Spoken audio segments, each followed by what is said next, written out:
Bruce Timm was not interested in that at all. Like he was like, no, that's done. I'm not interested in continuing that. So I think James Tucker was like in an elevator with Bruce Timm, was like, okay, Bruce, so what would you want to do? Like, what would entice you to come back and do Batman animation again? Think about everything you didn't get to do with Batman the Animated Series.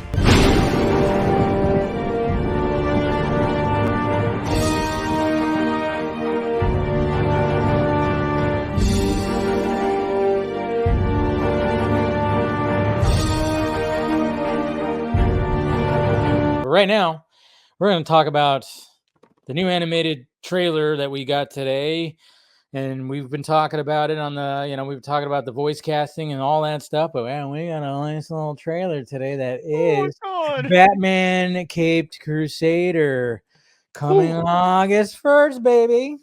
By the way, I read did you read the IGN article that came along with IGN exclusively dropping the trailer like an hour before everyone else? Sadly, I did not. Okay, I'm going to fill you in on some stuff because I read the article. Okay. So first thing I want to say before we look at the trailer, all 10 episodes dropping on the first, like the whole season.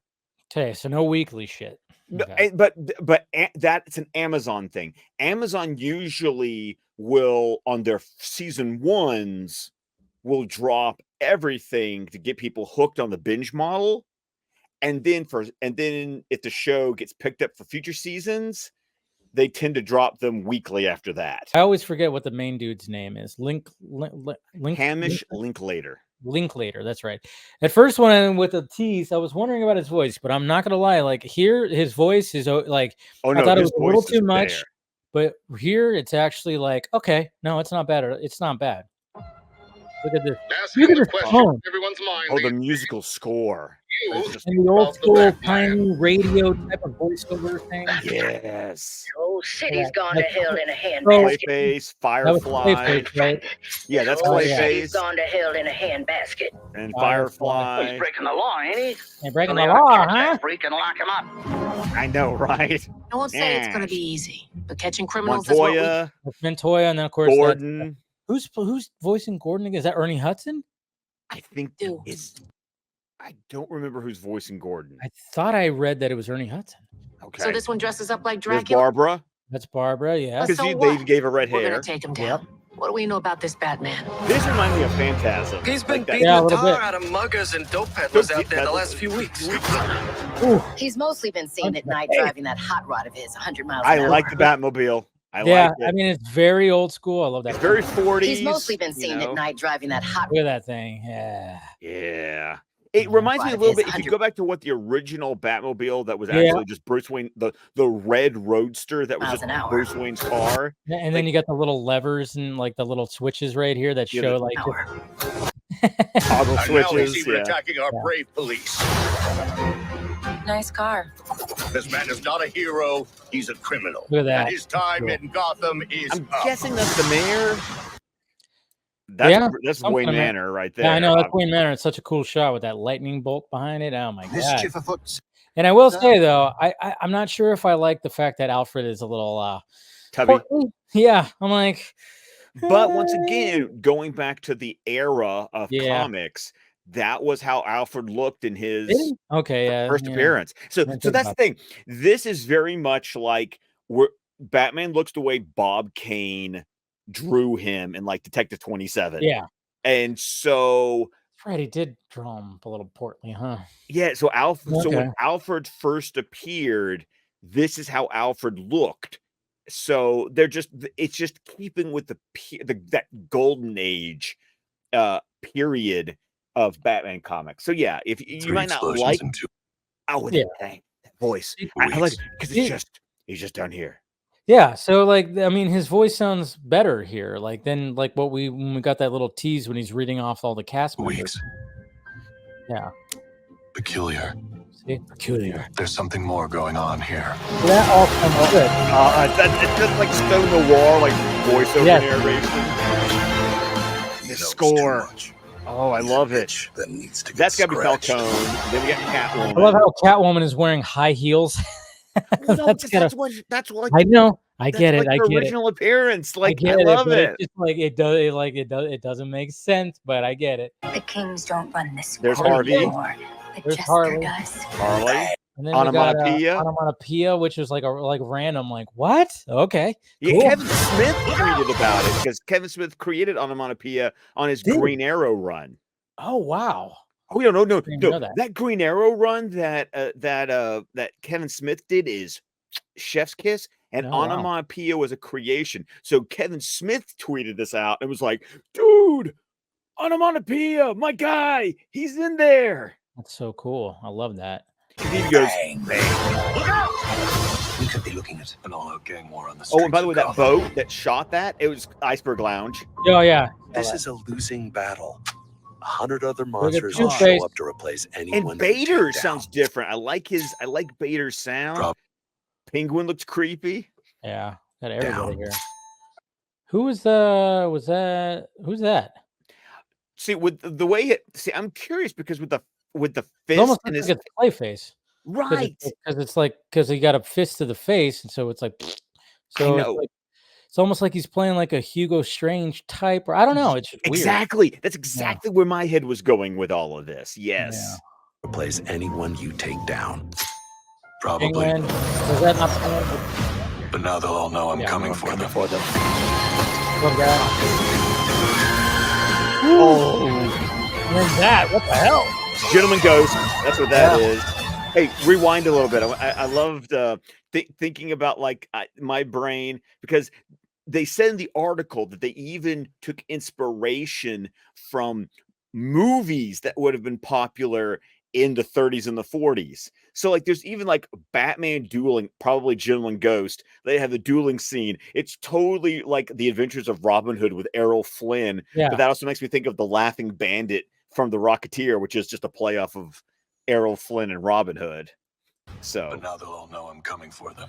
Dude, his voice sounds really good right yes. now. Yeah, that scene right there. Then you also gotta love just the henchman with the Tommy guns outside like that. Very Dick Tracy, fucking Very shadow. Dick Tracy, yes. Oh. Yes, Um, baby. I love the piano in that score. Dude. Oh, so you didn't read the IGN article, but the I didn't. IGN article had Bruce Timm, James Tucker, and Hamish Linklater all part of the interview. And it was funny because Bruce Timm acknowledged, I remember hearing a rumor several years back that they were going to possibly do continuation episodes of Batman the Animated Series. And Bruce Timm was not interested in that at all.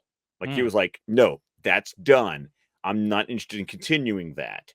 So I think James Tucker was like in an elevator with Bruce Timm, was like, okay, Bruce, so what would you want to do? Like, what would entice you to come back and do Batman animation again? And the idea was think about everything you didn't get to do with Batman the Animated Series, and then do that. And so the idea was put it in the 40s. You know, make it a period piece. Talking about Hamish's voice, make Batman more unrelatable. Ooh. So the idea is, if you listen to Hamish's voice, it's very monotone. It's the idea is that he is not human. He is disconnected from the world because he is Batman. And that was the idea of his Batman voice. So, you were talking about the gag that said Bruce Timm said Hamish won the role based on his Bruce Wayne. Mm-hmm. So apparently Hamish was doing a movie in like Minnesota, went out to his car and had to like turn off everything so he could record lines for the audition. Apparently he loved the animated series and wanted to get and loved the chance to audition.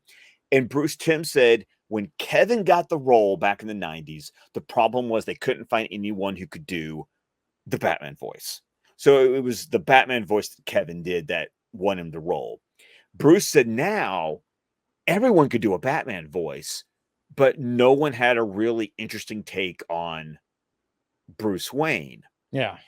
So Hamish's take on Bruce Wayne is, what does it sound like when a guy who is Batman pretends to sound like what you think a Playboy should sound like? Ooh, and we haven't heard. We don't hear Bruce Wayne at all in this trailer.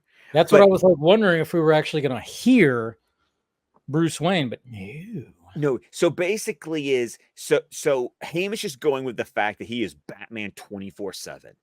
So Bruce Wayne is literally an act he plays. And what does it sound like when someone who's so disconnected from reality, because he's just all in this Batman world in his head. So when he goes out and has to pretend to be Bruce Wayne, it's, what does Batman think a 1940s Lothario sounds like? So now, I'm like, what does that sound like? I want to know what that Bruce Wayne sounds like. Well, I mean, it's interesting because obviously we got Matt Reeves that is involved with it, and he's kind of taken that little bit of approach too, because I mean, the Batman is mainly Batman, and when he's Bruce Wayne, it's awkward, it's weird, it's like, so there's like a little approach there where it's like, he hasn't found his Bruce Wayne yet, so maybe they're kind of taking that approach here, but of course in a different era. Yeah, so and so they talked about the fact, because James Tucker wasn't part of Batman the Animated Series. He joined in about season 3. Like what we're watching right now, this is when James Tucker jumped into the DCAU. So he's enjoying kind of getting to be on the ground floor of this Batman animated series. They talked about, getting to be creepier. They talked about getting to, be, they wanted to go for they want the tone of the show to be like what would have been popular to watch in the movies in the 30s and the 40s. Yeah. And then let's reflect that in this series. Well, I still remember like the call, like when we first heard about the series a while ago. I mean, Bruce Timm basically said that it's more Batman the Animated Series than Batman the Animated Series. And when he said that, I think collectively everybody went, yeah, sold. Right. All right. He talked about me that there's not going to have, they're not going to hold back a little bit. Okay. Well, and then also they wanted to go more. I mean, the original series had noir in it. Yeah. But this is going to be more like Pulp Fiction. So they're like, they want to think about like the Shadow, the Spider, Doc Savage, like those Spirit. Yeah. The Spirit. Yeah. So it's like, that's the tone they're going for in this. And then, like I said, we did find out that they're going to drop all 10 episodes, at one time. That the article compared a little bit to like X-Men had like a narrative structure that followed throughout a season. Batman, those early episodes were all like the Batman was always standalone. Like every episode was like in itself. So what James Tucker and Bruce Timm said is that every episode is going to be able to stand alone on its own, because each of them will have the A story that's like, this is the episode, but they are going to have a B plot that's going to run through the entire season. Cool. So all the episodes will tie together. Yeah. So it's not going to just be, okay, cool. I like that. They said that they're making changes to, he said, we didn't make changes to characters just for the sake of making changes. We basically played the what if game and use that as a challenge to say, what can we do with this character if fill in the blank? So what if Harley was a character who wasn't a Joker who, there's no Joker in this season. So Harley exists without the Joker. Or is there? No, I don't know. We'll see what happens. But there's like, so what does Harley look like? And so that was a lot of what they did. Was they were like Catwoman. They're not going with anti-hero. No, she's a cat burglar. She's a villain. Like, she's just bad. Like, but the idea is that James Tucker said, they said Batman is going to be more Spock than Spock. And and so that the Bat-Cat relationship is going to be Catwoman stirs things in him. And there's Star Trek references that you wouldn't get, so I'm not going to bother with it right now. But the idea is that the reason that the Bat-Cat relationship is interesting in this series is that for the first time, he's feeling things, and Catwoman is making him feel these things, and he's like, I gotta stop that. No, I can't feel these things because I gotta be Batman. Again, there's some parallels to the Batman. I mean, Yeah, ever there feel really that, is. you know, Yeah. I mean, there is some, but again, it's still fresh because of the time period that really just makes it different. So, but yeah, I like this approach of like, okay, you know, obviously Batman has gotten into this, you know, hey, he's this playboy billionaire who also is Batman, and it, you know, it got to a point where it's like, okay, we know it, but then it's like, all right, then Matt Reeves, and now, you know, same with this, and even helping with this is like, well, we gotta freshen up Batman a little bit and show like a different kind, somewhat bring back some of that old school. Yeah, so I don't know. I just, that trailer was freaking awesome. Saw everybody talking about it, and yeah, it's pretty freaking cool. You know, it was funny. It's like, we didn't, this was a quote Bruce Timm had about Caped Crusader.